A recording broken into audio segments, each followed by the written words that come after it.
What's going on, fellas? This dealer here, back again with yet another video. Now today I wanted to release my Forza Motorsport 5 1 year in review. This game has come quite a long way since launch, though I thought it actually launched in a good condition. It is a few tracks stronger and about, I don't know, 80 cars stronger than it was at launch.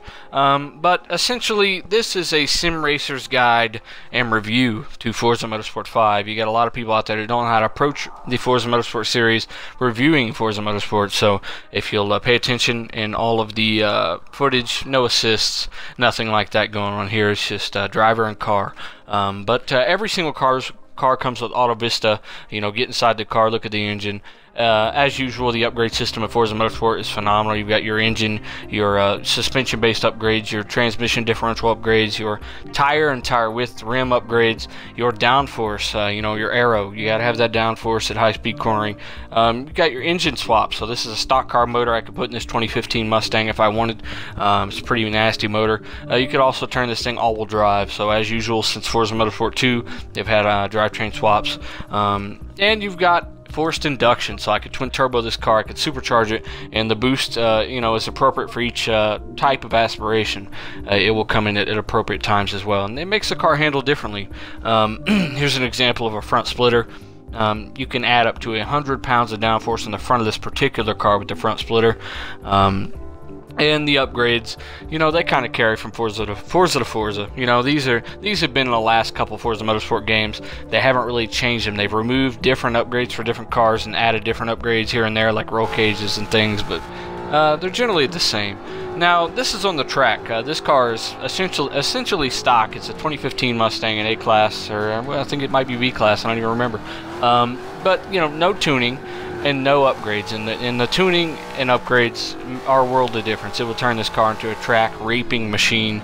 You know, add some camber, add some downforce, increase your brake bias, your pressure, damping, you know, lower the car, reduce the roll. As you can see right now, stock setup, you know, there's some roll in these corners.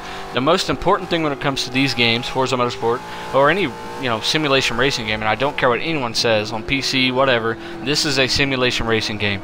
If you say it is not, you have not played the game, or you have not played it without assists. A lot of PC guys like to talk down on the Forza Motorsport series because it's simply on a console, and that's why. I'm sorry guys, but I've played, you know, iRacing, Assetto Corsa, all of these games on PC, and Forza Motorsport 5's physics are better than all of them. I'm sorry, that might blow your mind, but it's simply the case. If you try this game on Xbox One, compared to your PC racing games, the physics are a serious competitor in any racing game out there. You're flying around turn 9 here, you know, trying to keep the car on the road. If you pay attention to the bottom right of your screen, there's a throttle indicator. It's blipping. That's me, you know, dabbing the throttle, keeping the car rotating. I got to keep the car rotating around the corner because some of that understeer wants to come into play. You know, it is a stock setup, stock suspension, stock parts. So, of course, the car's going to want to understeer a little bit at high speeds. Beautiful interior cockpit views, as always, with Forza Motorsport. But the game handles phenomenally. This is probably one of my favorite racing games of all time for this reason.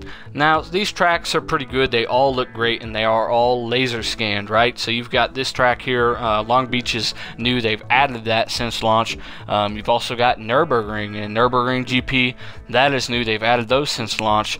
You've got Road America. They've added that since launch. You've also got well, hell, that's it actually. 3 or 4 tracks they've added since launch, but there are variations within each track sometimes, you know, so you might have more than one version of, you know, Yas Marina here. You know, you've got fucking 4 or 5 different versions of Yas Marina here.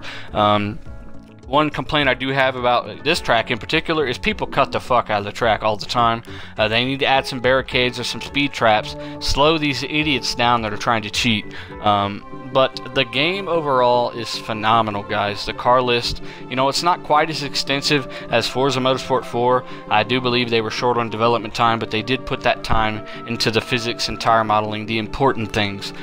You know, there are over 200 cars at launch, almost 300 now. So we can only hope for Forza Motorsport 6 to be about where we were with Forza Motorsport 4 in terms of features and cars. That would be phenomenal. All of them have interior auto vistas, all of that. So, you know, I give this game probably a 9 out of 10, guys. What do you guys think? Subscribe for daily videos. I'm Dealer. Stay tuned for more Forza content in the future.